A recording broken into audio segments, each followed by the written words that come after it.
Vous regardez Medi 1, très heureux de vous retrouver dans le cadre de votre émission Génération News, l'émission qui prend à cœur toutes les problématiques liées à la jeunesse, mais également tout ce qui fait le buzz sur Internet. Et en parlant d'Internet, c'est les thématiques qui nous concernent aujourd'hui, en lien évidemment avec ce nouveau monde qui est le monde du numérique d'Internet. La première thématique de l'émission Génération News sera liée à l'humour. Peut-on rire de tout aujourd'hui et avec tout le monde? Vous en saurez un peu plus en première partie d'émission.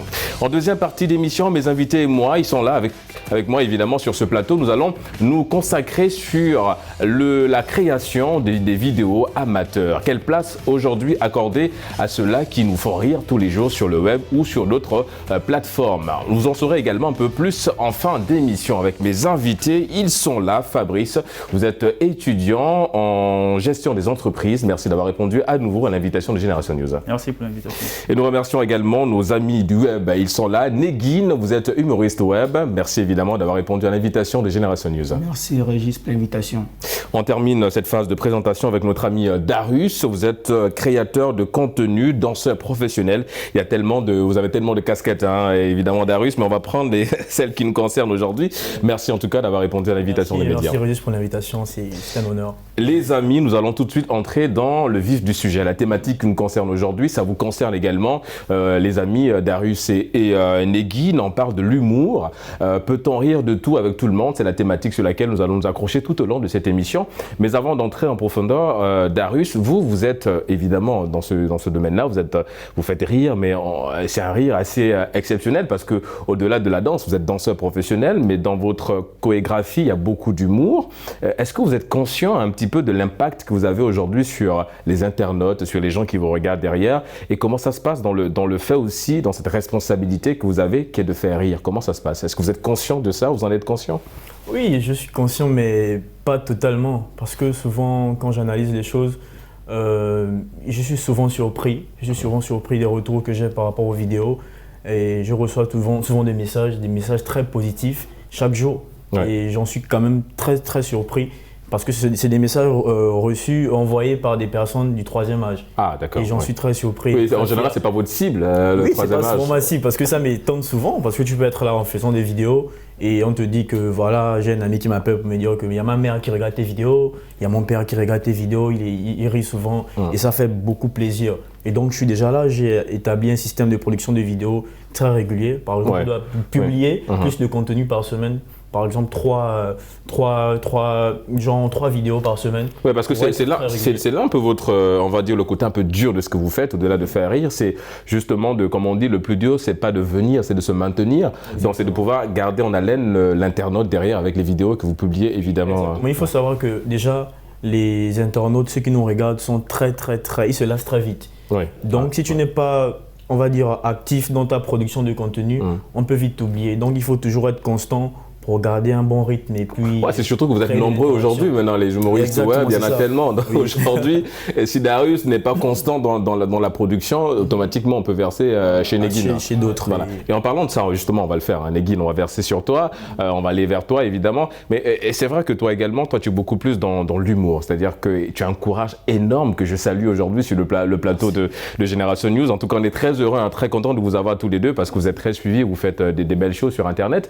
Mais toi, en fait, ton humour, c'est une belle dose de courage parce que tu arrives parfois à bloquer la circulation dans les ruelles pour danser ou pour faire un sketch. D'où te vient ce courage-là et comment ça se passe? Je veux dire, le choix de tes sketchs, comment ça se passe? Je sais pas, moi-même parfois je me rends même pas compte. Je me rends même pas compte comme il dit en fait. Donc c'est un peu compliqué à expliquer, mais je me réveille comme ça un matin, j'ai une idée et je me dis voilà, ouais, on va aller à la route. J'ai un truc que j'ai envie de faire et tout, mais est-ce que c'est possible que ça peut prendre et tout? Il me dit, voilà, ça peut prendre. Et puis voilà, je me dis, vu que l'idée est osée, il n'y a pas trop de gens qui peuvent faire ça, donc ça peut forcément, bien, comment dire, j'ai peur les mots parce que c'est osé, vraiment, parfois je me regarde, je vois la vidéo, après avoir publié, je me dis, Ouais, parce que moi, en regardant justement, avant cette émission, je regardais évidemment ce que vous faites parce que je vous suis aussi. Et puis moi, je me dis, mais comment ils y arrivent parce que toi, tu danses sur des charrettes, voilà. Donc, à un moment donné, on se dit, mais comment ils arrivent à faire tout ça? Mais c'est bien parce que justement, ça permet voilà, exactement. On a besoin de ça aussi, de s'évader. Comme il a si bien dit, hein, nous, ça dépend de l'inspiration. On est très, très inspiré au quotidien. C'est passé sûrement la grâce de Dieu. On peut dormir et se réveiller un matin, avoir une idée géniale, d'aller comme idée de danser sur les charrettes parce que nous, on aime faire des choses que tout le monde ne fait pas en fait. Ouais, comme on dit, imitation égale limitation. Voilà. Donc vous n'êtes pas dans cette logique-là, c'est toujours créer notre touche personnelle qui va susciter beaucoup d'interactions auprès de la communauté. D'accord. C'est souvent comme ça qu'on essaie de se démarquer des autres par rapport parce que nous sommes très nombreux dans ce domaine, donc il faut toujours essayer de faire des trucs qui sont pas. Il faut innover à chaque fois. D'accord. Il faut toujours innover, ne pas rester dans le même élan. Non, la constance, comme on dit, voilà, exactement. Les gens se lassent trop vite. On va parler du regard extérieur, et c'est notre ami Fabrice est là pour ça. C'est vrai que Fabrice, tout à l'heure en off, il était très content aussi de vous voir, il vous a félicité pour le travail que vous faites. Fabrice, quel est le regard extérieur que tu portes justement sur l'humour africain de manière générale et sur ces humoristes web aujourd'hui? Pour s'accrocher à nos thématiques, est-ce qu'on peut rire de tout avec tout le monde aujourd'hui sur le continent? Déjà pour l'humour, j'apprécie vraiment ce qu'ils font en fait, parce que c'est un plus qu'ils apportent dans nos vies. Donner le sourire à quelqu'un, c'est pas un truc facile. D'accord. Donc c'est se donner du temps, du mal pour réaliser une vidéo qui va plaire à autant de personnes. C'est vraiment bravo les gars. Merci beaucoup. Et revenir à ce que tu dis, est-ce qu'on peut faire rire tout le monde ou encore est-ce qu'on doit-on rire avec tout le monde? Il y a un écrivain anglais qui avait écrit dans un livre qui disait un sourire, une journée sans sourire est une journée perdue. Ah oui, ça c'est sûr. Donc, cela revient à dire que si tu fais une journée sans rire, tu as perdu ta journée. Donc c'est-à-dire que en fait, le rire a une telle importance dans nos vies que chaque jour, même si tout tombe sur toi, tu te dois de rire. Ouais, tu te dois de sourire. Non, ça soigne. Tu vois? Oui, c'est thérapeutique le rire. Exactement. Tu te dois de rire en fait. Et maintenant, est-ce qu'on doit rire avec tout le monde? Non, forcément, il y a des contextes qui changent. C'est lesquels? Il y a des contextes qui changent. Déjà, il y a certains qui ne savent pas rire. C'est quoi savoir rire? C'est quoi savoir rire? Parce que tu estimes qu'il y en a qui ne savent pas rire, mais c'est quoi savoir rire? Quand je dis savoir rire, c'est-à-dire, déjà, il y a certains qui ne savent pas distinguer le sourire du rire. D'accord. Voilà. Le sourire, c'est juste un éclat, c'est-à-dire tu montres à la personne que tu es d'accord avec ce qu'il dit, ou encore que tu es avec lui dans ce qu'il dit. Alors qu'il y a d'autres qui utilisent le rire à la place du sourire. Ah, et d'accord. donc, la personne en face de toi peut mal interpréter ça et tout peut aller en couille en fait. Ouais, ça peut aller dans tous les sens, hein, et évidemment. Darius, je reviens à toi. On parle de l'humour africain aujourd'hui. Il y a eu avant vous, il y a eu des grands noms, Jean-Michel Cancan, aujourd'hui il y a Michel Gou, un peu partout. C'est des personnes, je suppose, qui vous ont un petit peu inspiré dans ce que vous faites aujourd'hui. Mais revenons un petit peu sur le continent. C'est vrai qu'on arrive parfois à rire. Fabrice disait tout à l'heure que c'est difficile de rire de tout avec tout le monde aujourd'hui sur le continent parce qu'il y a beaucoup d'interdits. Est-ce que vous avez été confronté à ça? Parce qu'on a quand même nos réalités sur le continent. Il y a la tradition, il y a la coutume, il y a plein de choses. Est-ce que vous avez déjà été confronté à certaines barrières liées évidemment à nos traditions, à notre manière de vivre sur le continent? Même si on s'inspire beaucoup de ça pour faire rire, mais il y a des limites, il y a à ne pas franchir. Vous les avez déjà franchis ou bien vous avez été confronté justement à ces interdits-là? Oui, bon, je ne vais pas dire que j'ai déjà été confronté à ça, mais c'était à peu près la même chose. Parce que déjà, il faut signaler que la tradition codifie l'humour et la loi restreint l'humour. Donc du coup, on ne peut pas dire que l'humour est universel. Parce que chacun a sa façon de percevoir les choses. La façon dont tu t'y prends pour retransmettre un message ne peut pas être bien perçu peut-être par d'autres personnes. Vous voyez, donc du coup, on ne peut pas aujourd'hui... En fait, on peut rire de tout, mais il faut le faire avec dextérité et beaucoup de subtilité. Oui, parce qu'il y a des sujets qui restent très sensibles. Même la religion, la politique. Et ça, c'est des choses que vous évitez en général dans vos vidéos? Exactement, on évite toujours de parler parce que ça va souvent très vite. Parce que même déjà quand on réalise nos vidéos osées, dans la rue, nous sommes ici au Sénégal, à Dakar, les Sénégalais n'ont pas l'habitude de voir ce qu'on fait. Et du coup, ce qu'on peut faire comme vidéo, ça peut être mal interprété. Souvent, on peut nous traiter de sorciers. Avec ce qu'on fait avec Negin, il peut en témoigner. Oui. La dernière fois, il avait fait une vidéo où il était en serviette avec de la poudre au corps. Et on nous a pris comme des sorciers, alors que c'était du fun, c'était vite fait. Mais c'était pas... Peut-être un hommage à Eskeli, l'Ivoirien qui est décédé, était à son âme. C'était bien avant. C'est loin de là, c'est bien avant le décès d'Eskeli. Donc c'est souvent ça, On ne peut pas se permettre de faire certaines choses. Il y a une barrière en fait qu'on ne peut pas traverser à chaque fois et on le fait toujours avec beaucoup de subtilité. On réfléchit d'abord avant de publier, de faire des trucs et... Oui, parce que moi, la question que je voulais poser justement, c'est est-ce que vous avez des limites, des parafeux? Est-ce que vous êtes dans une forme d'autocensure? Est-ce que par exemple, Darius, toi, quand tu réalises une vidéo, est-ce que Negin est là pour jeter un coup de clinique, pour te dire « Ah, fais attention parce que là… Bien sûr, la petite histoire, laisse-moi te couper, la petite histoire. La police est venue chez nous, je crois, 2 fois. D'accord. À cause d'une vidéo que j'avais publiée, je crois, sur TikTok. Ils sont venus à la maison la nuit, ils ont cogné. Voilà, ils ont ouvert la porte, ils m'ont posé cette question et tout. C'est toi qui as publié telle vidéo, tu parlais de ça. Voilà, de manière froide comme ça, genre sans problème. Ils m'ont juste dit, voilà, rentre dans la chambre. Voilà, supprime la vidéo. D'accord. Clairement comme ça. Donc c'est pour dire qu'il y a des contenus en fait qu'il ne faut pas toucher en fait. Il y a des contenus où il ne faut pas t'aventurer pour ne pas te mettre dans une circonstance défavorable. Tu vois. Donc on essaie de voir un peu tous ces contours-là et se dire, c'est vrai qu'il faut avoir une image, c'est vrai qu'il faut oser, mais il faut vraiment essayer de ne pas frustrer tout le monde en fait. De faire doucement. Donc vraiment il y a des barrières et il faut se mettre d'abord des barrières à soi-même parce que on n'est pas dans un monde où il faut aussi faire du n'importe quoi. Exactement. Voilà, est-ce que les humoristes aujourd'hui sont conscients de ça? Je veux dire, merci d'avoir partagé évidemment cette situation-là sur ce plateau Génération News parce que ça peut aider beaucoup de personnes demain. Fabrice, est-ce que les humoristes web qu'on a aujourd'hui sur le continent sont conscients de ça? Justement, on parlait d'impact au début de l'émission, mais est-ce qu'ils sont conscients que derrière, il y a des thématiques sur lesquelles on ne doit pas s'arrêter et qu'on doit traiter avec une forme de légèreté? Je dirais qu'ils sont conscients, mais dans toute chose, il y a toujours une nuance. Parce que déjà, chaque jour, nous avons des vidéos qui tournent à peu près sur les mêmes choses. Et lorsque quelqu'un essaye de faire autrement, il y aura toujours une parité de personnes qui vont trouver du négatif dans ce qu'il fait. Ouais. Ou encore qui vont critiquer, ou encore... Donc comme quoi on ne peut pas faire rire tout le monde. Voilà. Ils vont forcément vouloir montrer que ce n'est pas ça, il ne fallait pas faire comme ça, il fallait faire comme ça. Donc, avec cette créativité-là, ils sont tous amenés à changer au fur et à mesure. À changer en même temps. Donc s'il faut s'adapter à un rythme ou encore mettre, je ne sais pas, un certain modèle de vidéo seulement qu'on doit suivre, ça... Ouais, c'est parce que oui, ça va devenir... Exactement. Moi, je reviens justement, Negin, sur le respect des traditions, parce que oui, on est en Afrique, on a notre monde, on a notre histoire, évidemment, une histoire qui inspire beaucoup, comme je l'ai dit. Il y en a qui vont puiser dans les récits africains pour essayer d'avoir un texte très drôle en ce qui concerne évidemment l'humour. Alors toi, comme je le disais tout à l'heure, pour ceux-là qui te regardent, qui te suivent, c'est que tu oses beaucoup et quand tu oses, ce que tu as tendance à aller mais vraiment très loin, à l'extrême j'ai envie de dire, mais évidemment c'est réfléchi, ça tu l'as souligné sur ce plateau, tout ce que tu fais c'est réfléchi.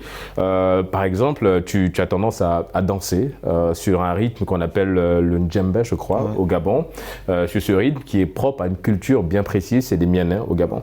Et ça, est-ce que quelque part, tu as déjà eu des retours par rapport à ça? Parce que sur un plan traditionnel, c'est vraiment sacré cette danse-là. Est-ce que tu as eu des retours par rapport à ça? Oui, concernant la vidéo, oui, je crois j'ai eu plusieurs retours, il y avait des retours positifs. Et j'ai aussi des messages déjà de manière personnelle, des personnes initiées à cette ethnie-là, parce que moi déjà je ne suis pas Mienais, mais j'ai eu des personnes qui m'ont dit que voilà, tu as eu à dévoiler certains secrets. Donc moi, au-delà de ça, moi je ne peux pas savoir ce que je fais en fait, parce que c'est quelque chose, c'est ma culture, c'est mon pays, j'essaie juste de valoriser en mettant ma touche d'humour en fait. Mais il y a des gens qui, au-delà de ça, voient vraiment des secrets dévoilés, donc du coup ça peut ne pas être bien perçu. Mais sinon, au-delà de ça, c'est toujours l'humour là qui fait en sorte que ça puisse être, voilà quoi. Oui, ouais, d'avoir cette petite touche Voilà, là. cette touche-là. Mais si c'était vraiment pas l'humour, je crois que je devrais peut-être déjà supprimer la vidéo parce que vraiment, c'est vrai qu'il y a eu vraiment des commentaires assez vraiment négatifs là-dessus. Ouais, mais comme on dit, c'est qui ne nous tue pas nous rend têtus et nous pousse à avancer dans le bon sens. Les amis, on va revenir, Darius, sur un phénomène, j'ai envie de le dire ainsi, un phénomène, évidemment Negin est concerné par ça, il me donnera son point de vue. C'est un phénomène qui prend de l'ampleur, mais j'ai envie de dire peut-être dans le bon sens, même si quelque part ça a relativisé. Je m'explique. Alors on a fait un constat de manière générale, aujourd'hui, c'est que la quasi-totalité des humoristes web, ou bien des humoristes tout court, se travestissent. C'est-à-dire qu'il y en a qui s'habillent, qui se déguisent en femmes. On a l'impression qu'aujourd'hui, pour faire rire sur le continent, on doit s'habiller en femme, on doit se travestir. Est-ce que c'est le cas aujourd'hui ou bien c'est simplement une forme de facilité parce qu'on se dit, en se déguisant en femme, je peux facilement faire rire telle personne, en l'occurrence les femmes. Est-ce que c'est pas un peu de la facilité ou bien c'est une nouvelle forme d'humour à laquelle nous, téléspectateurs, on doit apprendre à s'adapter, Darius? Oui, bon, moi je pense pas que tout le monde n'en est pas obligé de se travestir pour faire rire. Je vais prendre mon cas, je le faisais aussi. Ouais. Je ne me travestissais pas, je mettais juste la perruque. En fait, pour mon cas, je ne vais pas prendre le cas, ce n'est pas le cas de tout le monde. Si je le faisais, c'était uniquement pour incarner un rôle. D'accord. C'est uniquement pour incarner un rôle. C'est pas forcément dans le but de faire rire en mettant une perruque en te disant que je me suis travesti. Non, loin de là. C'est juste pour incarner un rôle par rapport à la vidéo et par rapport au contenu que tu veux produire. Donc du coup, à défaut d'appeler certaines filles ou quelqu'un, souvent tu peux être inspiré à la maison et tu veux incarner un rôle, une femme, un homme, tu le fais toi-même. D'accord. Et vite fait, et juste pour que les gens imprègnent bien la vidéo, comprennent que voilà comment ça s'est passé, mieux, bon pas mieux, mais c'est mieux tu te mets en femme, mais il ne faut pas exagérer aussi. Il faut reconnaître qu'il y a beaucoup d'humoristes aussi en Afrique qui ont déjà pris la personnalité d'une femme pour en faire un... Oui, parce que c'est le constat qu'on a de l'extérieur en fait. Oui. Parce que quand on va le pays voisin à côté, la Côte d'Ivoire, il y a beaucoup qui sont à l'intérieur. Le Cameroun aussi, il y a beaucoup de jeunes humoristes web qui sont dans ça, qui se déguisent en femmes pour faire rire. L'inquiétude en fait, évidemment, c'est là, c'est que quand on voit un peu l'humour d'avant, il y avait des Jean-Michel Cancan et tout le reste, les Omar Defunzu et tout, voilà, ils étaient eux-mêmes, ils n'avaient pas forcément besoin d'avoir le costume d'une femme pour faire rire.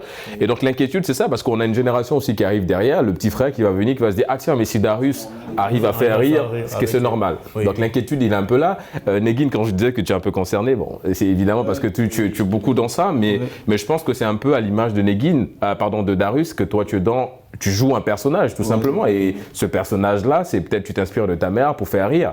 Et est-ce que du coup comment ça se passe? Est-ce que c'est un personnage que tu comptes jouer à long terme ou bien c'était juste pour un sketch, 2-3 sketchs bien détaillés, bien précis? Non, déjà moi je tiens à préciser que c'est juste des personnages. Déjà, moi, je m'inspire beaucoup de ma famille, des gens qui m'entourent. Ouais, la grande sœur, maman. Moi, le plus souvent, lorsque je fais un personnage vraiment féminin, soit c'est ma mère, ou soit c'est peut-être l'une de mes proches, genre ma copine, tu vois. Ouais. Donc, du coup, j'ai pas trop envie d'appeler des gens comme il dit, parce qu'il y a des personnes qui n'ont pas une certaine facilité à tourner des vidéos. C'est vrai. Donc, du coup, il n'y a que toi-même qui peux vraiment sortir ce que tu veux dans la vidéo, en fait. Et du coup, il y a des gens aussi, il faut signaler qu'il y a des gens qui cachent leur côté féminin. Leur côté féminin et leur côté sexuel, tu vois, genre à travers l'extravagance qu'ils exposent dans les vidéos en se mettant en femme, en fait. Parce qu'il y a des gens qui masquent ça, en fait. Donc, on est déjà tous confondus dans la mesure où, lorsqu'on voit un garçon automatiquement mettre une perruque, on se dit voilà. Ouais, évidemment, on verse un peu dans les. Voilà, tout de suite dans le côté un peu flou. Voilà. Et c'est ça le côté négatif, parce qu'on a des personnes qui nous suivent, on a des enfants, on a des petits. Exactement. Voilà, et eux, ils peuvent s'inspirer de nous pour vouloir faire autre chose. Et telle l'influence qu'on a sur eux, ils peuvent se dire que ça c'est bien en fait. D'accord. Oui, mais est-ce que vous êtes dans cette forme de sensibilisation-là? Je veux dire, est-ce qu'aujourd'hui, par exemple, avec du recul, vous pouvez vous dire, est-ce que vous faites des vidéos pour dire attention? Évidemment, peut-être vous allez le faire au sortir de cette émission, je ne sais pas, mais est-ce que vous êtes vraiment dans la sensibilisation, que ça soit par rapport à ce phénomène-là ou bien par rapport à un autre point bien précis, que ça peut être le vol, ça peut être l'escroquerie. Est-ce que vous sensibilisez beaucoup aussi dans vos vidéos? Oui, bien sûr, on sensibilise beaucoup, parce que la plupart de nos vidéos ont toujours un message à la fin. Ouais. Il y a toujours un message en fonction de ce qui se passe. On retransmet toujours des messages à l'intérieur. On ne fait pas des trucs pour faire... Il peut y avoir des petites vidéos de quelques secondes, ça vite fait, mais les vidéos les plus concentrées qui sont travaillées, il y a des messages qui sont à l'intérieur. Donc du coup, ce qu'on va dire par rapport aux gens qui se travestissent, les humoristes qui se travestissent, il ne faut pas trop en faire en fait. Il ne faut pas trop en faire. Faire de ça une personne. Voilà, en fait. Parce que tu incarnes juste un rôle. Ouais. Tu ne vas pas le faire toute ta vie. À un moment donné, les gens vont se lasser et on va parce que le constat, je ne sais pas, Fabrice, oui, parce que l'impression qu'on a vraiment de l'extérieur, c'est ça. C'est-à-dire que moi, à un moment donné, je suis assis devant mon écran, je me rends compte que, attends, mais la quasi-totalité des comédiens, tous se déguisent en femmes. Voilà, parce que, peut-être parce que ça fait rire, peut-être parce que c'est tendance, peut-être parce que c'est une forme d'humour aujourd'hui à laquelle je me sens peut-être pas concerné, peut-être que c'est pas moi la cible, peut-être que la cible c'est les femmes. Mais dans ce cas, du coup, nous les hommes, on se sent un petit peu écartés de cet humour-là, peut-être parce qu'on ne se retrouve pas dans ça. Est-ce que déjà, Fabrice, tu as fait le constat toi aussi par rapport à ce phénomène-là et qu'est-ce que tu en penses? Ouais, plusieurs fois je dirais même. Déjà, comme on le dit souvent, l'habitude est une seconde nature. Donc, pour celui qui se met dans ça et qui prend ça au sérieux, à chaque fois, il répète les mêmes trucs. Pour quelqu'un qui ne le connaît pas, il peut dire, ben voilà, le gars là, il est féminin. Voilà, tu vois. Ouais. Donc, on peut avoir ça peut avoir une connotation péjorative. Tu peux facilement te faire une idée sur la personne ou encore une conclusion, mais sans le connaître. Ouais. Sans pourtant savoir que lui, il fait ça juste pour plaire ou encore pour la vidéo, pour avoir pour faire rire, tout simplement. Des likes. Donc, tu vois. Et pour ceux qui le font maintenant dans l'optique de dévoiler leur... bref, on va pas aller au fond de la chose. Mais oui.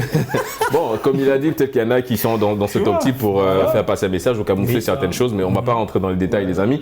Mais on va peut-être revenir sur ce qui nous concerne aujourd'hui, c'est le rire. Moi, j'aimerais savoir, les gars, les amis, dites-moi un petit peu comment ça se passe. Je veux dire, dans l'écriture des textes, ou bien vous allez à l'improvisation. Comment ça se passe, Darius? Est-ce que vous dites, ah tiens, cette phrase, ça peut faire rire, celle-là, non, il faut l'enlever, il faut remplacer par celle-là, le rythme dans les vidéos aussi, parce que ça va très vite quand vous tournez des vidéos, il y a une forme de complémentarité entre les deux. Comment ça se passe dans l'écriture des textes? Comment ça se passe? Qui écrit ou bien vous êtes beaucoup plus dans l'improvisation? Non, on est beaucoup plus aussi dans l'improvisation. Il faut savoir aussi que c'est au feeling en fait. D'accord. Nous on réalise des vidéos au feeling, mais il y a certaines vidéos qui ne durent pas, c'est vite fait. Mais il y a d'autres vidéos où on peut prendre le temps de bien réfléchir, de savoir ce qui va être bien ou pas, et mieux travailler sur la vidéo avant de la produire. D'accord. Le rire, il est assez exceptionnel parce qu'on se disait tout à l'heure, c'est thérapeutique. Le rire, c'est important de rire. Pendant la Covid, tout le monde était un peu stressé entre le confinement et le couvre-feu. Et puis vous étiez là pour nous tenir un petit peu en haleine avec vos vidéos drôles et puis on s'amusait beaucoup. On va revenir justement sur le rire, Negin. Est-ce que tu ris avec tout le monde? Je veux dire, est-ce que tu rigoles avec tout le monde? Et comment ça se passe? Je veux dire, aujourd'hui, peut-être avec Darius, c'est plus facile. Vous êtes complémentaires, vous êtes des frangins. Mais je veux dire, est-ce que tu arrives à avoir cette forme d'humour avec tout le monde? Est-ce que ça marche avec tout le monde? Ouais, ça dépend. D'abord, il faut comprendre que moi, déjà, je fais rire les gens, mais j'ai du mal à rire des choses de tout le monde en fait. D'accord. Donc du coup, c'est pas tout le monde qui... Ah, tu fais rire, mais toi, c'est difficile de t'arracher un rire. Bon, la plupart du temps, je suis plus dans la lecture des choses un peu conscientes en fait. D'accord. Et quand on me voit, on n'a pas l'air que lui, il fait rire, c'est un gars cool, non. Le plus souvent, on me voit comme un gars nerveux et tout, mais sur les réseaux sociaux, c'est pas la même chose. Ouais. Donc du coup, dire que je ris avec tout le monde, je ne vais pas dire que je ris avec tout le monde, mais je suis quand même assez ouvert. Je suis quand même assez ouvert, mais je montre pas ma denture à tout le monde parce que c'est pas tout le monde qui doit rentrer dans mon cercle en fait. Évidemment. Voilà, et en parlant d'entrer dans votre cercle, alors d'après ce qu'on nous a fait comprendre, et puis bon, je pense que c'est prouvé aussi scientifiquement, que les femmes aiment bien les humoristes. Les femmes aiment rire et que le rire, c'est une arme de séduction massive. Est-ce que vous vous en servez, les amis? Une femme qui rit à moitié. Non, mais est-ce que vous vous en servez? Je veux dire, est-ce que vous vous levez le matin pour dire et je peux avoir évidemment le numéro de cette jeune fille si jamais voilà, derrière il y a... Oui, voilà. bien sûr, on peut le faire, mais on ne le fait pas. Mais la visibilité On ne le fait peut pas. empêcher. Avec le statut aussi qu'on a, on ne peut pas se permettre aujourd'hui d'aller à gauche, à droite, d'écrire à une fille pour lui dire que tu es très belle, demande ton numéro. Non, non, il y a déjà cette notoriété aussi. Vous avez besoin de garder, voilà, de garder. tout ça aussi. Et n'importe qui ne peut pas rentrer dans notre cercle d'intimité, comme il le disait. On ne peut pas rire, bien évidemment, avec tout le monde. Il faut toujours rester dans ses bottes, malgré le fait qu'on puisse faire rire une majorité de personnes sur les réseaux. Mais on garde toujours notre personnalité. C'est une sorte, voilà, c'est comme ça. Et la vie nous a déjà beaucoup appris par rapport à ça. À chaque fois qu'on essaie d'ouvrir les bras et de nous donner à certaines personnes, on sera toujours déçu. Ouais. Donc mieux rester dans son coin. Si les gens pensent que vous êtes des stars ou bien vous avez l'air nerveux au vantard ou quoi, tant mieux pour eux. Ouais, comme on dit, en fait, c'est cette forme de simplicité. Hein. Voilà, en fait, vous êtes simple, mais vous n'êtes pas simpliste. Voilà, exactement. Fabrice, on parle de l'humour. C'est vrai que j'aime pas beaucoup cette expression quand on parle de l'humour africain. Enfin, comme Darius l'a dit, l'humour est général. Il n'y a pas un humour africain, l'humour européen. Mais en ce qui concerne le continent quand même, je veux dire aujourd'hui, comme je l'ai dit, on a une belle brochette des grands humoristes. Voilà, on a cité ici Jean-Michel Cancan, Michel Gou, tout le reste. Ils sont nombreux, hein, évidemment, la liste elle est très longue. Est-ce que l'humour d'aujourd'hui va ressembler à l'humour de demain? Je veux dire, comment tu perçois toi l'humour de demain? Est-ce que ça va être un peu compliqué de trouver des personnes comme nos amis ici qui arrivent vraiment à nous faire rire? Ou bien le téléspectateur, ou bien l'internaute va être un peu plus exigeant dans le choix justement des comédiens et des textes, de l'humour un petit peu? Je dirais plutôt qu'il sera plus exigeant. Parce que déjà aujourd'hui, faire rire quelqu'un ou encore créer une vidéo qui va faire de l'ampleur, c'est très difficile, ouais. comme a dit Darius. Donc il faut y mettre du tien, il faut te mettre à fond en fait. Ouais. Donc avec tout ce qu'on a aujourd'hui, avec tous les humoristes qu'on a aujourd'hui, si déjà avec tout ça, on arrive toujours à avoir du rire, à se dire voilà, il y a Manitou qui fait un show là-bas, il y a tel qui fait un show là-bas. Ouais, il y a Koutia au Sénégal aussi. Tu vois, ouais. Donc si avec ça, tout ce qui s'ajoute en ce moment-là, ce sera forcément chaud en fait. D'accord, en parlant d'être un peu chaud, on va marquer une courte pause les amis, on se retrouve dans une poignée de minutes pour la deuxième partie de l'émission, à tout de suite.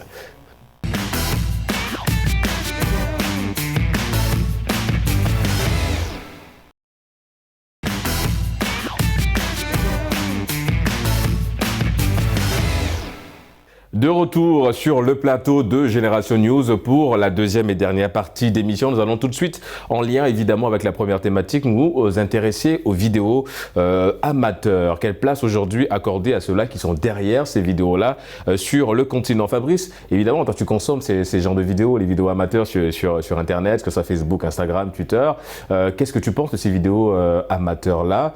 Et est-ce qu'aujourd'hui, ces personnes-là ont besoin encore de plus de visibilité? Si oui, comment? J'apprécie beaucoup ces vidéos parce que des fois quand je suis à la maison et que je n'ai rien à faire, je passe du temps là Ouais, c'est très addictif, hein. C'est très addictif parce qu'on passe des heures là sur les réseaux sociaux à les regarder ces vidéos. Là, regarder. Donc, s'il faut valoriser ces vidéos ou encore donner de la valeur aux gens qui se tuent et qui travaillent. Ah oui, ça c'est vraiment l'expression qui s'y a. Pour que ces vidéos-là puissent nous distraire et autres. Donc, moi, je pense plutôt qu'il faudrait en fait créer un concept qui fera en sorte que chacun puisse se retrouver quelque part et que chacun puisse avoir ce qu'il mérite en fait. Exactement. Ouais. Donc, avec toute la concurrence aussi qui fait en sorte que chacun puisse avoir son esprit créatif. Ouais, se renouveler à chaque fois. Donc, il faut forcément récompenser le travail bien fait. En parlant de récompense, les amis, avant évidemment, hein, parce que la question que c'est en lien avec l'argumentaire de notre ami Fabrice Darius, mais je veux dire, c'est quoi déjà? Qu'est-ce qu'on entend par une vidéo amateur? Est-ce que tout le monde peut faire une vidéo amateur ou bien derrière, il y a encore un peu d'une forme de professionnalisme dans cette forme d'amateurisme, j'ai envie de dire? Oui, tout le monde peut faire des vidéos amateurs parce que déjà les vidéos amateurs c'est quoi? Tu n'as pas besoin de grand chose, juste ton téléphone, produire du contenu chez toi, mais quelque part c'est toujours aussi travail parce que tu peux faire des vidéos amateurs aujourd'hui, te réveiller et faire tous les jours, mais il y a une façon de produire. Si le contenu n'est pas interactif, franchement tu vas pas aller très loin, même si tu fais plus de 1000 vidéos. mais il n'y a pas un bon contenu. Ouais, donc en fait, c'est ce que je disais, c'est qu'au-delà de ce côté amateur, il y a du professionnalisme aussi derrière, dans la manière de produire, la manière de créer, la façon de produire en fait des vidéos. Est-ce que quelque part ça vous conditionne un peu, je veux dire, cette façon de travailler dans vos vidéos amateurs, Negin, parce que comme on l'a souligné, tu es humoriste web, Internet c'est ta maison, c'est ta chambre et tu fais plein de belles choses dessus sur Internet. En parlant évidemment de ces vidéos-là, tes vidéos sont parfois très courtes. Est-ce que c'est un choix de les réduire ces vidéos? Si oui, pourquoi? Oui, personnellement, c'est un choix parce que les vidéos courtes sont plus faciles à consommer en fait. D'accord. Voilà, ça prend moins de temps et c'est plus facile à consommer par rapport aux gens aussi qui n'ont pas parfois les moyens de se faire un pass externe. Ouais, ça va, la connexion Internet ça coûte un peu cher. Ouais, d'accord. On se rend compte dans une période un peu difficile et on cible aussi un peu le public. Voilà, donc c'est pas tout le monde qui a les moyens de se faire voilà, un pass, tu vas regarder toute une vidéo qui dure au moins 5 minutes, voilà, la personne se lasse et parfois n'arrive même pas à regarder toute la vidéo. Donc parfois c'est aussi stratégique en fait. D'accord. C'est plus stratégique parce qu'on se dit ces vidéos-là passent plus vite et ça se consomme plus facilement. Oui, mais est-ce que Darius, est-ce que c'est pas aussi un peu aussi difficile, je veux dire, parce que je suppose que évidemment, comme on l'a dit tout à l'heure, le côté amateur, c'est que vous prenez vos téléphones, vous filmez, mais évidemment, vous faites des séquences, vous faites des scènes, vous allez peut-être filmer 10 scènes, que vous allez ensuite regrouper ces scènes-là pour avoir la vidéo finale que vous allez poster. Est-ce que le timing ne vous conditionne pas aussi dans le travail? Parce que là, vous allez faire un travail sélectif dans le choix des vidéos que vous allez mettre. Est-ce que ça, c'est pas un peu compliqué parce que vous pouvez vous retrouver en vous disant « Ah, cette vidéo, elle était sympa, bon, je dois l'enlever parce qu'en termes de timing, c'est pas intéressant ». Est-ce que c'est pas un peu compliqué, là, le travail d'amateur, professionnel, j'ai envie de dire? Oui, bon, c'est pas tellement compliqué parce que pour moi c'est l'habitude, une question d'habitude. Parce qu'avant de réaliser des vidéos, on envisage d'abord ce qu'on va faire. C'est-à-dire qu'on ne vient pas et directement filmer et puis non. C'est-à-dire que quand on va créer une vidéo, on sait déjà sur quoi on se base, on sait le temps que ça va prendre. D'accord. Et on connaît déjà tout ce qu'il faudra faire en fait. Donc il y aura pas, peut-être au début il y avait des complications parce qu'on passait des journées à réaliser des vidéos pour publier ensuite à 19h. C'était pas tellement évident, c'était souvent difficile, mais bon, avec l'habitude, on s'y est habitué et on a fait plus quoi, on a fait mieux et voilà. Ouais, parce que on va y revenir, hein, Darius, sur évidemment cette manière de travailler que vous avez tous les deux avec Negin en ce qui concerne évidemment cette création de contenu. Fabrice, dans ton argumentaire au début de cette émission, de cette deuxième partie, tu parlais de la récompense, évidemment parce qu'eux ils abattent un travail qui est remarquable et qui est très compliqué, ils viennent de le souligner sur ce plateau de Génération News. Tu parlais de récompense. Alors il y a un événement qui a lieu au Nigeria qui récompense justement des vidéos amateurs. C'est une sorte on va dire d'Oscar et des Césars pour nos amis amateurs qui réalisent des vidéos. Il y a des jurés qui sont là, qui notent et qui, à la fin, décident d'octroyer, on va dire, le trophée aux vainqueurs. Est-ce qu'il faut beaucoup plus ce genre d'initiative sur le continent pour récompenser évidemment le travail de nos amis ici sur ce plateau? Oui, je pense qu'il le faut. Il le faut. Et non pas seulement au Nigeria. Si tout pays pouvait avoir cette initiative, c'est-à-dire organiser au moins quelque chose qui valorise le travail que font ces personnes-là. Je pense que ça donnerait plus et ça aiderait beaucoup de gens parce qu'il y en a qui n'ont pas assez de moyens pour faire ces vidéos et qui n'ont pas le matériel adéquat. D'accord. Donc si avec ça, la personne peut se dire voilà, si je fais tant ou tant de vidéos, ça peut y aller et puis ils vont prendre et en retour je peux avoir un financement. Voilà, comme tu dis, ça reste une source de motivation aussi. C'est-à-dire que vous commencez à travailler avec l'idée demain d'être récompensé. En faisant mieux. Je vais d'ailleurs rebondir sur ce qu'il a dit, je suis totalement d'accord avec lui. Si dans notre pays, je parle plus de l'Afrique, il y avait plus de festivals pour récompenser les créateurs de contenu par exemple, je pense que beaucoup devaient se professionnaliser et donner de leur temps, vraiment de leur temps et se concentrer sur les vidéos, sur la création de vidéos. Aussi comme ça, après il y a aussi la création des fonds créateurs, c'est-à-dire que en fonction des vidéos que tu as, c'est une sorte de monétisation. En fonction des vidéos que tu produis, il peut revenir des revenus, en fait, une source de revenus. C'est-à-dire que tu publies des vidéos en fonction des vues, il y a de l'argent qui vient là-dedans. Parce que moi, la question que je voulais vous poser, justement, est-ce que vous vivez de ça? Je veux dire, est-ce que vous arrivez vraiment à manger, on va dire, le fruit du travail que vous faites? Est-ce que derrière, il y a justement ce retour sur un plan financier, les amis? Bon, dire qu'on vit de ça, ce serait mentir. mais il y a quand même un retour qui est quand même assez positif. C'est quoi? C'est des annonceurs, c'est des gens qui viennent vers vous oui, bien sûr, pour des possibles collaborations? Oui. D'accord. Pour des possibles collaborations, plus dans les collaborations, surtout pour des publicités. On est beaucoup contactés, Mais le problème ici, je suis ça sur TikTok. D'accord. Il n'y a pas de fonds créateurs en Afrique.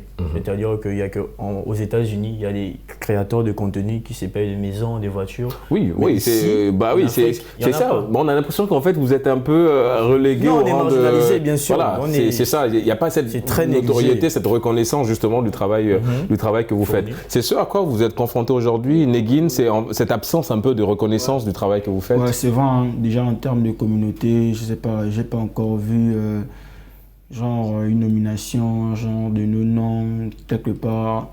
Et pourtant on a vraiment une certaine visibilité autour de la communauté, mais j'ai jamais vu un jour, même pour une certaine motivation, genre mon nom quelque part a été nominé. Ouais. C'est surtout que, comme Fabrice disait, il n'y a pas d'événement dans ce sens-là. Enfin, au Nigeria, ils ont lancé, c'est une première, ça s'est plutôt bien passé. Je pense que ça peut motiver derrière, donner des idées à d'autres pays aussi pour se lancer dans ça, dans la valorisation de ces vidéos amateurs. En parlant justement de la thématique, de la place à accorder, Fabrice, cette place-là au finish, elle n'existe pas pour nos amis en fait, parce que la thématique, c'est quelle place accorder à ces vidéos amateurs. Évidemment, elles nous font rire, ces vidéos, tous les jours, mais il n'y a pas de la reconnaissance derrière. Et là, ça devient assez compliqué, mon cher. On a comme l'impression qu'elle se limite juste chez nous. Oui, exactement. Ouais. C'est-à-dire, je suis à la maison, je regarde la vidéo, je rigole 2 ou 3 minutes, et après, ça s'arrête là. Et donc, tu vois qu'avec tout le travail qu'ils font, eux, ils s'attendent en retour peut-être qu'il y aura, je ne sais pas, une collaboration, comme il a dit, ou encore un partenariat, ou un truc du genre. Et souvent, les structures en question veulent juste des personnes qui vont en fait faire en sorte que leur produit puisse avoir plus d'ampleur. Tu vois? Oui, c'est vrai. Derrière, il y a une forme de... Voilà, c'est pas un partenariat, parfois très gagnant-gagnant. Il viendra juste vers toi te dire, voilà, est-ce que tu peux faire la pub de ça, et en retour, tu auras ça. Et après la pub, si ça marche, ça peut aller. Si ça ne marche pas... ils te laissent comme ça. Est-ce que ces annonceurs, justement, Negin, quand ils viennent vers vous, est-ce qu'ils conditionnent aussi votre travail? Est-ce qu'ils changent votre manière de travailler? Un annonceur peut dire, écoute, tu vois, c'est une vidéo d'1 minute, je sais que toi, tu publies des vidéos d'1 minute 30, mais est-ce que tu peux pas aller à 3 minutes? Du coup, est-ce que tout ça, vous faites quoi? Vous revoyez, tu restes ferme sur ta position en disant, moi, j'ai un public qui aime des vidéos d'1 minute 30, je peux pas aller outre. Comment ça se passe? Oui, déjà, lorsqu'une personne vient pour un partenariat quelconque, déjà, on essaie d'établir par rapport à la personnalité de la personne. Parce qu'on essaie de travailler avec un artiste, comédien ou un chanteur par rapport à sa personnalité. Donc déjà, forcément, le partenaire, quand il vient vers toi, il essaie déjà de voir ce qui a pu l'attirer vers toi, c'est ta personnalité. Donc du coup, si il m'a trouvé dans un style de vidéo de 30 secondes, il va forcément vouloir travailler avec toi dans ce style de 30 secondes. Et voir donc quoi ça peut apporter par rapport à son produit. Oui, parce que faire rire en 30 secondes, il faut y aller quand même. Il faut être très... il y a des structures, comme tu dis, il y a des structures qui vraiment conditionnent, mais ne veulent pas s'investir sur toi, par exemple. Ils veulent juste te faire travailler, mais ils ne veulent pas s'investir. C'est là le défaut de certains partenaires, de certaines personnes qui viennent vous écrire en inbox pour vous proposer des trucs, mais vous ne gagnez rien. En vérité, vous ne gagnez rien. Parce que là, c'est juste un service que tu vas rendre gratis, en fait.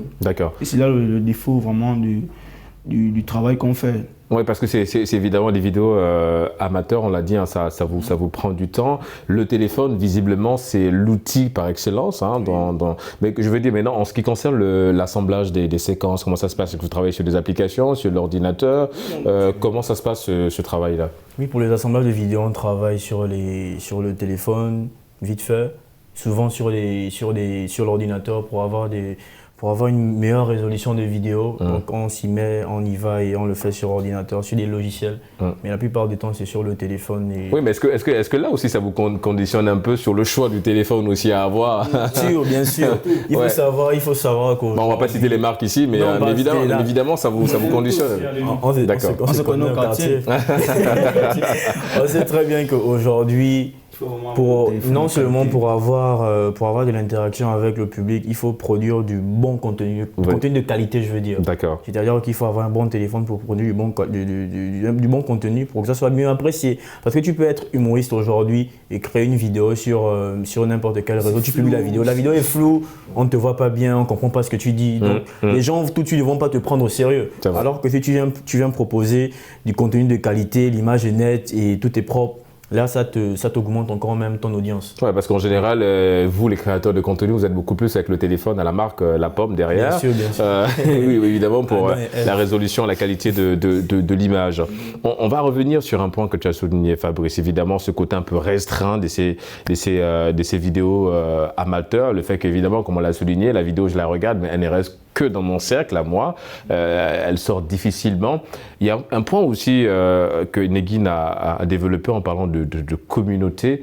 Avant de venir à toi, justement, je reste avec toi, Negin, parce que ça c'est intéressant. Tu parlais de communauté. Est-ce que ça existe ici réellement, cette communauté? Est-ce que vous, les créateurs de contenu, vous vous arrangez parfois? Est-ce que vous échangez en termes d'expérience sur la manière de réaliser une vidéo amateur en deux, trois clics? Est-ce que vous partagez l'expérience? Comment ça se passe? Je sais que vous échangez beaucoup avec Axel Méry, que vous avez cité ici, qui est très suivi aussi sur Facebook.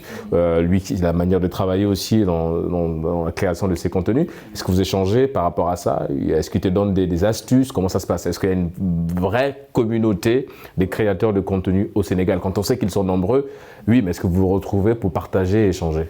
Bon, en termes de communauté, déjà au Sénégal, il n'y en a pas ici. Il n'y a pas une communauté de créateurs de contenu ici au Sénégal. Mais en termes de population, on peut dire qu'on a une communauté qui nous suit, on a des gens, on a un public. Et déjà, c'est vrai qu'il y a vraiment un style de vidéo qu'il faut faire par rapport à la communauté. Parce qu'il y a des gens qui ne parlent pas, qui ne comprennent pas bien le français. Genre, oui, parce qu'au-delà de créer des vidéos amateurs, c'est de savoir qu'est-ce qu'on met, qu'est-ce qu'on y met à l'intérieur, qu'est-ce qu'on met comme contenu. Et on tenait aussi à saluer Axel par rapport à ce qu'il fait comme stratégie. C'est quoi? C'est un peu ce que tout le monde a opté de faire. Bon, la plupart déjà qui ont compris, c'est de faire les vidéos en silence. Le scénario en silence. Ça, c'est une stratégie qui touche le plus de monde en fait. Voilà, ça a commencé aux États-Unis. Ils ont plus, on appelle ça des vidéos comédies sonores, des comédies sonores. Ouais, mais même les Chinois sont beaucoup plus dans ça aussi. Chinois, ce sont des vidéos comédies. Histoire sans parole en fait. Donc, on comprend juste par rapport à ce qu'on voit. Tu n'as pas besoin d'écouter des paroles. Et ça, c'est normal que c'est normal que la plupart des internautes puissent regarder ça parce qu'il n'y a pas une langue spécifiée en fait. Et ça c'est très pertinent ce que tu dis, mon cher Negin, parce qu'aujourd'hui, ce qui fait même la notoriété de certains créateurs de contenu, on a parlé de Shane Brydon aujourd'hui qui a plus de 10 millions d'abonnés sur sa page Facebook. Et justement, ce qu'il fait, c'est qu'il n'y a plus de parole en fait. Le contenu qu'il produit, c'est des sketchs où en fait, les acteurs ne parlent pas, ils sont beaucoup plus dans la gestion. C'est ça en fait, ça facilite la viralité de la vidéo parce que déjà, si on se dit que, on va prendre l'exemple ici par exemple au Sénégal, la plupart du temps, les vidéos qui sont faites au Sénégal ne restent qu'au Sénégal. Pourquoi? Parce que ce sont des vidéos qui sont faites que pour eux. Voilà, enfin, il y a beaucoup plus le Wolof, la barrière un peu. Ce qu'il a dit par rapport à la communauté des créateurs de contenu, il n'y en a pas ici au Sénégal. J'en ai jamais eu de conférence où on s'est vu entre créateurs. Pour échanger l'expérience. Le plus difficile encore, ce qui est d'ailleurs malheureux, c'est que la plupart des contenus ici sénégalais ne collaborent pas le plus souvent avec les étrangers. Oui, mais est-ce que vous allez vers eux? C'est ça aussi la question. Bien sûr, on y va vers eux. C'est pas tous, mais ceux qui ont quand même de. Oui, parce qu'on a Doudou fait les vidéos, qui est très suivi. Bien sûr, oui, on a déjà collaboré ensemble, mais c'est pas tellement aussi facile de l'aborder ou bien de parler tranquillement avec lui parce qu'il a un staff et c'est souvent difficile pour des trucs simples. Et il n'est pas le seul, il y a beaucoup, et même pour certains danseurs, vous avez remarqué que dans les clips, vous allez rarement voir des étrangers dans les clips par exemple, je parle de Samba Peuzzi, c'est toujours les mêmes danseurs, les mêmes Sénégalais. D'accord. Et pourtant, la plupart d'entre nous, on a des contacts, on échange souvent, mais on n'échange même pas, on se voit juste des statuts, mais on se parle pas, il n'y a pas de communication, il n'y a pas d'invitation pour dire bon voilà les gars, vous êtes étrangers, venez, on va collaborer, on va faire un parce truc, que en fait, moi j'ai même envie d'enlever la notion d'étranger. J'ai juste envie parce que en fait le fait d'être différent, c'est pas, je veux dire, c'est beaucoup plus, c'est un cadeau. Je veux dire d'avoir cette diversité culturelle, de dire à un Samba Peuzzi qui dit ah tiens, je vais un peu découvrir ce que Darius il propose sur le plan de la chorégraphie, parce que oui, toi tu es chorégraphe aussi au passage et que tu réalises des chorégraphies dans lesquelles tu tournes, tu danses toi-même aussi pour des artistes. Donc oui, je suis d'accord sur le principe qu'il va falloir évidemment cette sorte de symbiose, cet échange de culture, d'unité africaine sur le continent. C'est vrai, en parlant de création de contenu, mon cher Fabrice, évidemment, le point abordé par Negin, qui est encore très pertinent, c'est cette forme d'humour aussi, de création de contenu qu'on assiste sur le continent. Il n'y a pas de parole, c'est juste la gestuelle qui parle. Et par rapport à ça, Negin, tu prépares par rapport à ça, est-ce que ça prend du temps aussi ou bien c'est moins, c'est pas... C'est difficile. C'est très difficile à monter une vidéo amateur où il n'y a pas de parole? C'est très difficile. On a eu l'expérience avec Axel pendant son séjour ici au Sénégal. Voilà, il est venu, il nous a contacté, que voilà, je veux travailler avec vous par rapport à la communauté gabonaise, vu qu'il est vraiment suivi aussi par les Gabonais. Donc du coup, il se on a avec ce sketch avec la chevelure qui a marché, qui était super intéressant. Donc du coup, lui, il est venu, il s'est dit, on s'est assis, on a parlé, voilà, de manière professionnelle, on a laissé un peu les commérages et autres qui se disent sur nous. On a travaillé, on a dit, on va essayer de faire un truc, mais comment on va essayer de travailler pour que ça puisse toucher tout le monde. Et on a trouvé qu'il fallait faire une vidéo sans parole. Déjà qu'on a des accents différents. Ouais, parce que lui, il est béninois, je crois. Il est béninois. Et son accent est différent, on a un accent différent. Et on est au Sénégal, il faut parler forcément Wolof ou être touché par... On a dit non, pour que ça puisse bien prendre, il faut qu'on puisse faire une vidéo sans parole. Et voilà, ça a marché parce que déjà, c'est plus des faits qu'on regarde. Voilà, ouais, parce que derrière, il y a un message aussi que vous avez envoyé. Le message, il est passé. Crème. Et puis, on s'est rendu compte que c'est ça le style de vidéo qui est vraiment le plus vendu vraiment dans le monde. C'est des vidéos. La preuve en est que la plupart même l'influenceur Rabilam. Oui, Rabilam, ouais. C'est ça, en fait. Oui, mais c'est vrai, il est devenu 100 millions d'abonnés sur TikTok. Il n'a même pas dit un seul mot. Le seul influenceur au monde. Le premier influenceur sénégalais en plus. Ouais. Africain, c'est un Africain. Non, c'est oui. Quand il perce là, on oublie que c'est les Africains. Oh, italien. Pas un italien. Ouais. Sénégalais. Voilà, il est le seul influenceur au monde à avoir réussi sans dire un mot dans ses vidéos. Ouais, parce que le geste en lui-même, comme ça, je pense que ça veut tout dire. Et oui, parce qu'il est le deuxième influenceur le plus suivi au monde sur TikTok. Il a 110 millions d'abonnés, je crois. C'est énorme, hein, le succès de... Charlie D'Amelio. Charlie D'Amelio, elle a 220 millions, je crois. Ouais, lui, il est juste derrière. Il est en train de monter vite. Oui, non, mais c'est énorme. Je veux dire, je pense que lui-même, il est un peu surpris par son succès. Que moi, sans avoir dit un mot, quoi. Donc, c'est la preuve parfaite que pour toucher plus de monde, il ne faut pas se fier à la langue en fait. Oui, parce que lui-même, ses vidéos aujourd'hui, c'était des vidéos amateurs. Hein. Il a commencé par ça, c'est des vidéos amateurs. Il est toujours dans ça, justement, dans ses vidéos amateurs, là, son style à lui. Et c'est des vidéos amateurs sans aucun mot. Hein. Voilà, c'est le silence et qui marche. Aujourd'hui, tu te réveilles un matin et tu fais une vidéo, boum, tout le monde partage, on te partage partout aux États-Unis et tu exploses. Oui, parce que lui, c'est tout le monde. Tu n'as rien fait d'extraordinaire, tu as pris ton téléphone, tu as fait la vidéo, tu as publié, tout ça tu as à la maison, ça te trouve. D'où la puissance aujourd'hui de ces vidéos amateurs et de la puissance, d'où cette reconnaissance qu'on vous doit évidemment. Ça dépend aussi de ta chance, parce qu'il y a des gens vraiment qui ont vraiment le talent, qui n'ont pas ce que par exemple Rabilam a eu. Mais ils sont très bons, ils sont très professionnels. Malgré leurs vidéos amateurs, ils ont vraiment du contenu vraiment attrayant. Mais ils n'ont pas la même chance. Donc moi je trouve que ça c'est aussi un coup de chance. Parce que du jour au lendemain, nous, on peut se réveiller, on n'a pas mesuré peut-être la portée d'une vidéo, ça peut nous apporter un certain buzz. Donc c'est ça en fait. Ça, c'est juste Dieu qui met le déclic là, quoi. D'accord. Fabrice, est-ce que vous êtes aujourd'hui attiré par ce genre de vidéos, ces vidéos, on va dire, histoire sans parole. Il n'y a pas de parole, il y a toute une histoire, mais il n'y a pas de parole. Est-ce que vous êtes beaucoup plus attiré par ce genre de vidéos? Naturellement, l'être humain est attiré par ce qui est à la mode. D'accord. Non, mais est-ce que vous êtes attiré uniquement parce que c'est à la mode ou bien derrière, vous prenez plaisir à regarder ça aussi? Quand je dis l'être humain, je m'y mets à l'intérieur. D'accord. C'est-à-dire, moi aussi, je suis dedans. D'accord. Dans ce genre de vidéo, facilement tu te retrouves. C'est-à-dire, même sans écouter ce que la personne dit, sans voir le sujet en question, déjà le scénario t'amène déjà à te mettre dans une situation, c'est-à-dire tu vas dire mais qu'est-ce qu'il va faire après? Oui, c'est-à-dire que non, mais tu te mets même à la place du personnage, enfin, de l'acteur, ouais, dans le. Qu'est-ce qu'il va faire après? Mais qu'est-ce qu'il fait? Donc avec tellement de personnes qui le font, ça c'est récurrent en fait. Et ça on aime vraiment. Okay. La place que vous méritez aujourd'hui, les amis, comme je disais tout à l'heure à Fabrice, elle est loin d'être là aujourd'hui, à Negin. La place des. Pour notre part, quoi, pour ceux que nous on a déjà accompli quand même, on ne va pas se mentir, enfin est là, normalement on mérite beaucoup, mais en même temps, on se dit que c'est Dieu qui fait les choses et puis voilà, on essaie d'attendre. Il faut parce que comme on dit, être patient, c'est pas attendre, c'est agir en attendant.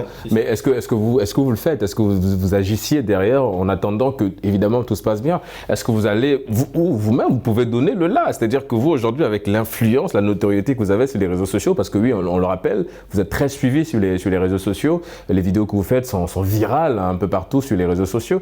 Est-ce que quelque part vous vous êtes dit, ok, si eux, ils ne le font pas, pourquoi nous-mêmes, on ne peut pas créer un festival dans ce sens-là qui va récompenser le travail que nos compères font derrière pour que tout se passe bien? Est-ce que vous n'êtes pas dans cette logique-là aussi demain de dire on crée nous-mêmes Si on y a déjà y pensé, mais vous savez, ces genres de choses, c'est pas tellement simple. Ouais, parce que derrière, il faut toujours être encadré, il faut toujours le suivi, il faut toujours du soutien financier.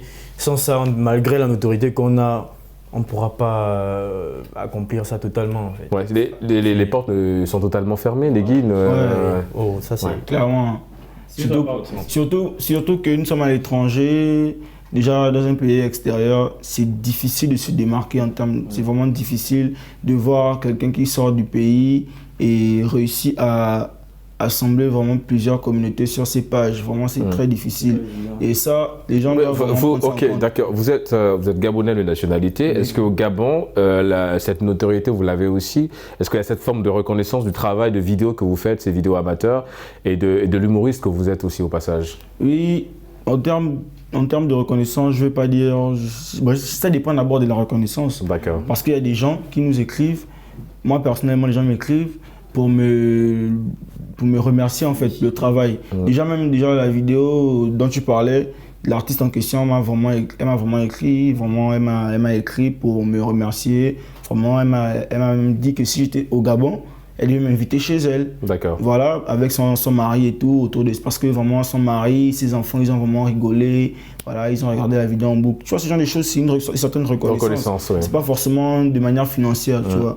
Donc du coup, tout ça touche en fait. Et ce sont ces petites choses là qui te font vraiment ressentir vraiment l'amour du public, l'amour de ce que tu fais. Voilà, donc c'est un peu ça en fait. On l'a tous attendu, Darius, cette vidéo avec Créole, qui est une artiste gabonaise qui n'est plus à présenter sur le plan national et international parce qu'elle fait des belles choses évidemment, une notoriété énorme sur le continent créole. On l'attendait à cette vidéo-là, je veux dire, vous l'avez reçue, il y a eu les photos, il y a eu tout ce qui a suivi, et puis on s'est dit bon, peut-être qu'il y aura une collaboration avec Créole, cet artiste très aimé et très suivi, et puis rien, on a attendu, et puis finalement il y a une vidéo, c'est juste que bon, la vidéo qu'on a faite avec Créole, à son arrivée ici, lors de notre rencontre, c'était vite fait. D'accord. C'était vite fait, elle allait vite fait, donc on a profité de sa présence, elle allait quelque part, elle allait ailleurs, et donc on a vite fait. Mais c'était pas la vidéo qui était destinée, qu'on devait publier normalement. On devait se voir normalement chez elle pour créer dans un cadre bien restreint et pour faire la vidéo qu'on avait prévue. Et malheureusement, on n'a pas pu la faire parce qu'elle avait tellement d'occupations, elle était tirée. Bon, et si vous avez un message de la Créole, c'est le moment qu'elle revienne, c'est ça? Écoute, Créole, non, t'attends, quand tu vas revenir, comme tu connais le système, tu connais la maison, reviens, on va faire la vidéo. D'accord. On va chuter avec ça, les amis. Fabrice, il nous reste en quelques mots, parce qu'on arrive au terme de cette fin d'émission. Les vidéos amateurs, aujourd'hui, il va falloir que les gens prennent vraiment conscience de l'ampleur, de l'impact que ça représente et de pouvoir donner la place que nos amis méritent aujourd'hui. On est beaucoup plus dans la reconnaissance. C'est ce qu'il faut aujourd'hui. Je dirais plutôt qu'il faut un peu se démarquer. Parce que nous avons eu l'exemple avec Axel Merrill et Jojo, le comédien.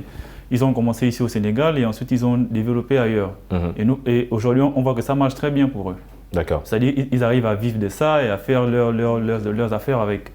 Donc, si mes jeunes frères ici ont commencé ici et que l'environnement ne répond pas aux normes, moi, je trouve évidemment mieux pour eux de faire pareil. En tout cas, je pense qu'ils sont dans cette optique, hein, les amis. Nous sommes arrivés au terme de cette émission. On remercie Fabrice. Vous êtes diplômé en gestion des entreprises. Merci d'avoir participé à Génération News. Merci, on remercie également nos amis Neguine. Vous êtes humoriste web. Ça a été un plaisir, évidemment, de te recevoir sur ce plateau de Medi 1. Darius, danseur professionnel, créateur de contenu, acteur. Tu as plein de casquettes, évidemment. Merci d'avoir répondu à l'invitation de Génération News.